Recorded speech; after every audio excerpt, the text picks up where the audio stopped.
دیکھیے، جو شوال کے 6 روزوں سے متعلق حدیث ہے وہ اس طرح ہے کہ اللہ کے نبی صلی اللہ علیہ وسلم نے فرمایا من صام رمضان ثم اتبعہ ستا من شوال، کہ جس شخص نے رمضان کا صوم رکھا یعنی مکمل کیا اور پھر شوال کے 6 صوم رکھے، تو جب تک رمضان مکمل نہیں ہوگا تب تک یہ فضیلت حاصل نہیں ہوگی، یہ فضیلت حاصل نہیں ہوگی۔ اس لیے یہ فضیلت انہی لوگوں کے لیے ہے جس کا شعبان مکمل ہو، واللہ تعالی عالم۔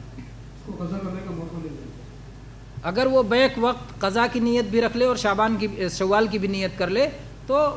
کوئی بعید نہیں کہ اللہ تبارک و تعالیٰ کی طرف سے اس کو دونوں فضل حاصل ہو جائے۔ اس کی شوال میں 6 دن قضا بھی اپنی کر لے، اگر 6 دن ہے یا اس سے اتنا ہے یا اس سے زیادہ ہے تو وہ شوال میں 6 کی فضیلت بھی مل جائے گی اور قضا بھی ہو جائے گا انشاءاللہ، اللہ سے ایسی امید ہے۔